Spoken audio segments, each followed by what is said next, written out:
Recording is rolling. Oh, hold on. Here we go. Agenda.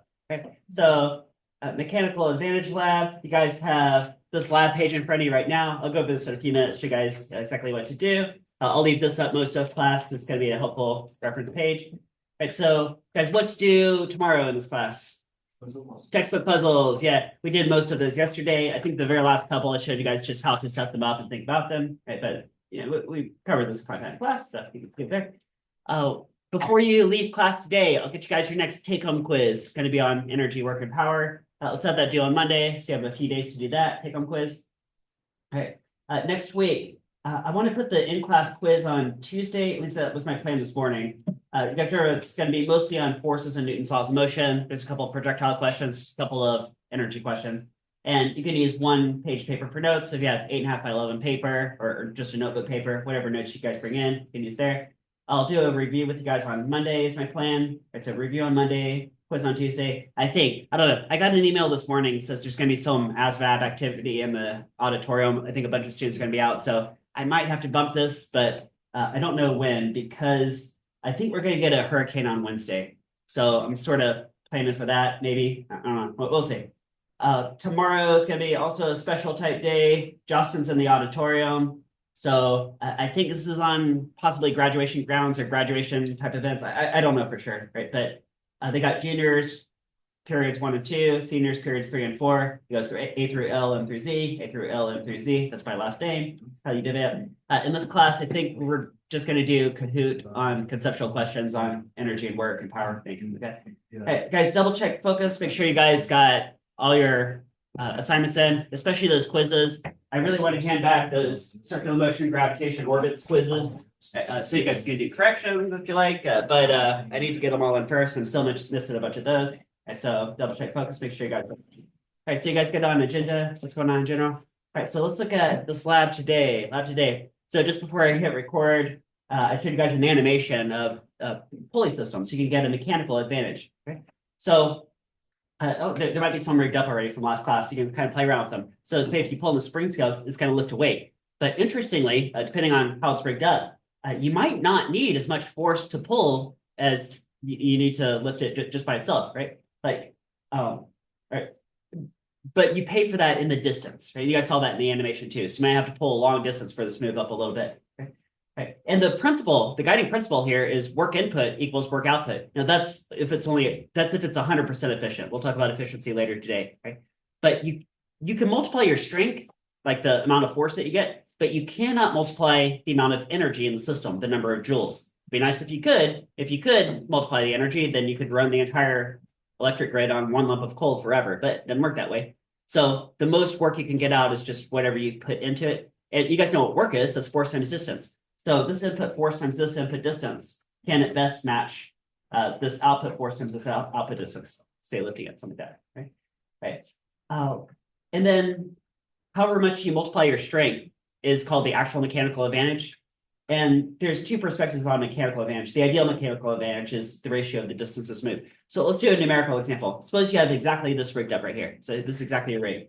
I'm making a claim it's going to be 3-to-1 mechanical advantage. Suppose this is true, right? So what if I have a 300 Newton weight here? You guys see 300 Newtons, right? Guys, what would be the tension in each one of these ropes?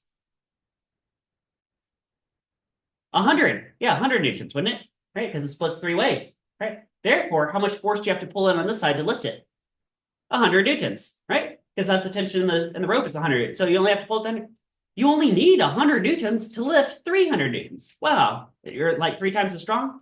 That's this one right here. That'd be 300 compared to 100 Newtons, right? So 3-to-1, right? Now let's look at the distances.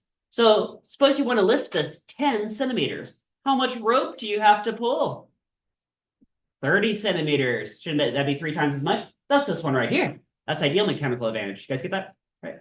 Okay. Now on your lab page, you can rig up. Ooh, guys, what mechanical advantage do you think? This is right here. That's 3-to-1. That's what we were just looking at, right? It's a little tiny. There's the big version. Poof, big. It's the same thing. So there's your 3-to-1. What do you guys think? This one is here. 2-to-1. What do you think? This one is here. 1-to-1. 1-to-1. Ooh, so not really an advantage other than you get to change the direction, of course. What do you think this one is here?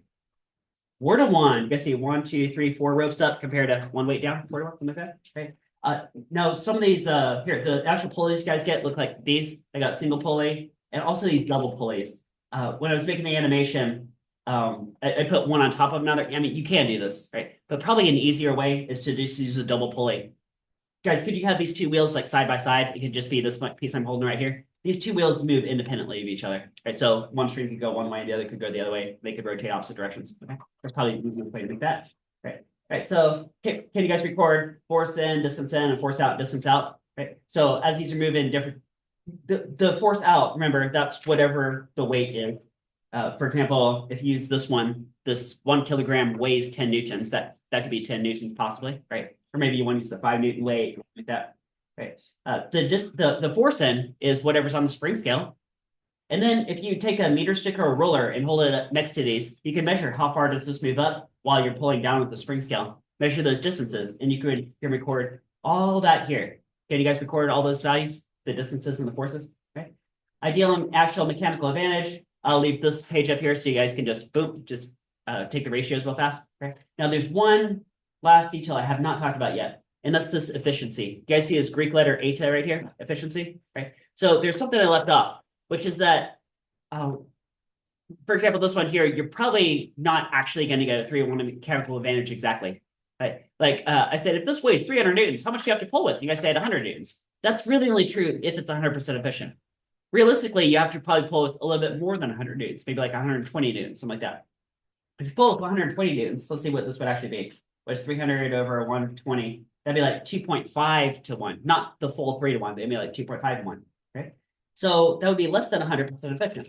So how do you calculate this eta for efficiency? Well, there's two ways to do it, and they're both right here, right? So here's Greek letter eta, and that stands for efficiency in this class, right?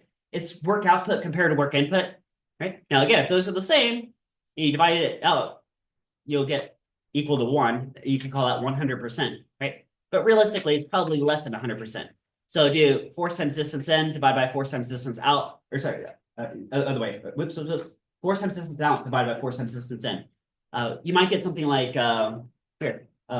Here, I'll show you the other way. The other way, this is also equal to it, is just take the ratio of the mechanical advantages, actual compared to ideal. You guys remember a few minutes ago, I was doing an example. What if you get the numbers to get a 2.5 to 1 instead of a full 3-to-1? Well, what is 2.5 compared to 3? That's 0.83. Guys, 0.83, what is that as a percentage? 83%. So if you got exactly those numbers, you could call this 83% efficient, and that would be your eta, your efficiency. Okay, you see that? All right. So like I said, I leave this up during class. Oh, did you guys write your name on your lab paper? You guys write your name? All right, so turn this in at the end of class. I'll walk around and help you guys out. Yeah, that's lab paper. Yeah. All right. And then, yeah, I will get you guys your next take-home quiz before the end of class. All right, that's a wrap on this recording.